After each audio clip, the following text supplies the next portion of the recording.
Welcome to my channel. Please enjoy the video. What is going on, my tea sippers? Y'all get in here and get this tea. Marvin Gaye was one of the greatest soul singers of all time, but his life and career were cut tragically short. In 1984, he was just 44 years old. Marvin Gaye was fatally shot by his father, Marvin Gaye Sr., on April 1st of 1984, at their home in West Adams District of Los Angeles, California. The singer was shot twice, following an argument with his father after he intervened in an altercation between his parents. He was pronounced dead on arrival at the California Hospital Medical Center. Marvin Gaye's father was an American Pentecostal minister. He married his wife, Alberta Cooper, in 1935.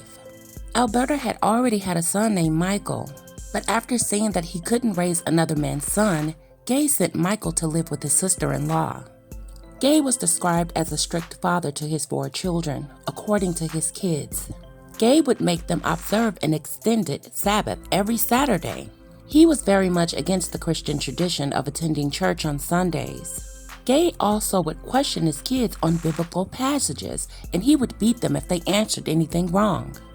Out of the 4 children, Marvin was the one who reportedly suffered the worst of his punishments.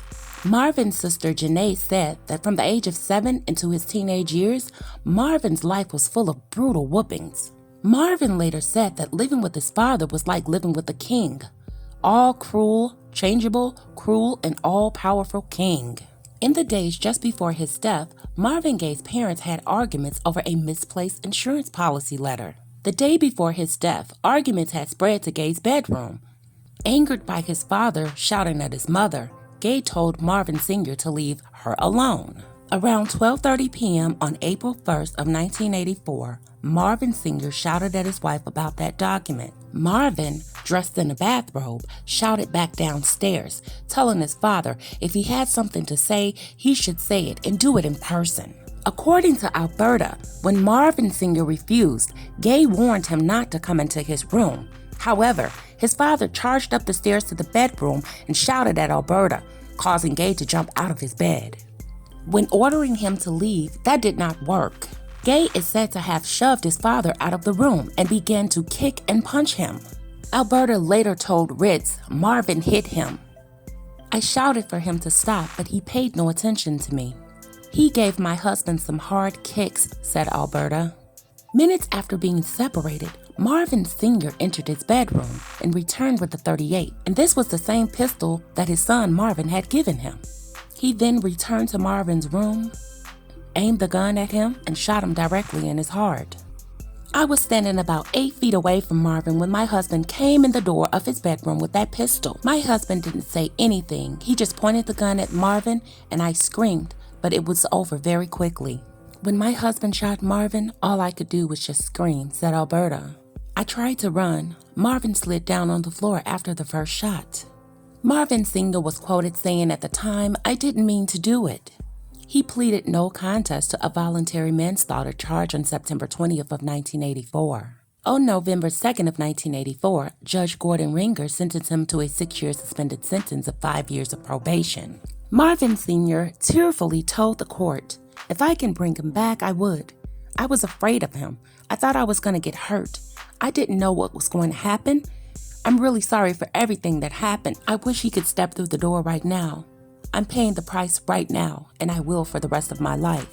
Health issues forced him to move into a nursing home. He died of pneumonia on October 10th of 1998, 9 days after his 84th birthday. Gaye's relationship with his father was troubled from childhood, according to his sister Janae. Janae Gaye suffered at the hands of her father as well. She said he would strike her for any shortcoming, including putting her hairbrush in the wrong place or coming home from school just 1 minute late. Gaye's sister Janae said that Marvin would constantly provoke his father. He'd disappear on Saturday mornings when it was time to go to church. Marvin said that he felt that his father was enjoying the whole thing. Marvin and his siblings were also bedwetters, which was a result of more whippings. The beatings deeply affected Marvin to the point whenever he needed to express himself for attention, he would do it through antagonism and projections of violence. In the late 1950s, there was a string of serial killings in a large Midwestern city. These murders were never solved, and at the time the police had no suspects, and the victims were all prostitutes. They were all mostly high school aged. The victims had one other thing in common. They had all been runaways, so they had no family locally. At the time, there was no suspect for the police to chase, and with the relatives of the murdered distant miles or uncaring, they were all moved to a cold case file. After a decade later, there were 2 other prostitutes killed in a similar fashion as to the victims in the late 1950s. This time, the police had a suspect. The problem for them was that the suspect was an A-list singer, a singer who had powerful friends behind him and who were all making lots of money because of the singing. A huge sum of money was paid to certain police officers and city officials. The singer was never charged, let alone even questioned by the police. When that happened, the singer stopped his killing for a number of years.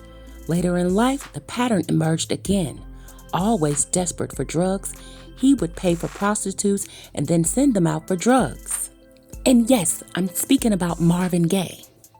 When these young women came back with the drugs, he would beat them. A few times under the influence of drugs, he would take it too far, and then they would end up dead.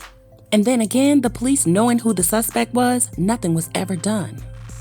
A couple of women who survived the beatings and heard the rumors that the others were killed tried to say something and report the now icon to the police, but instead would be arrested on drug charges and told to let it go or they'd be facing jail sentences themselves. Late 1950s, I'm giving it 1959, Marvin was 20 years old.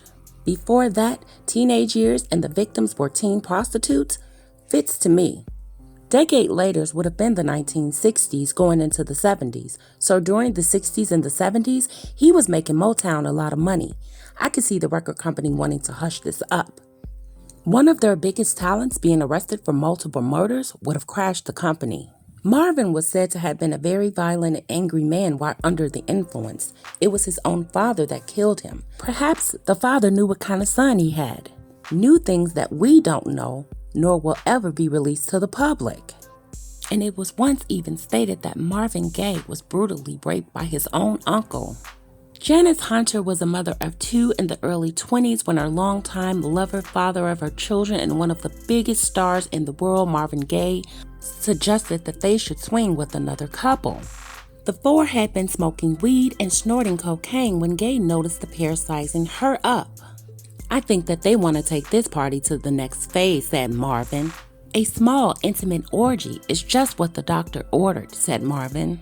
Although it was said that he did not participate but acted as a ringleader, urging on the sexual proceedings between his hesitant and eager to please girlfriend, who was 17 years his junior, and the couple they had just met.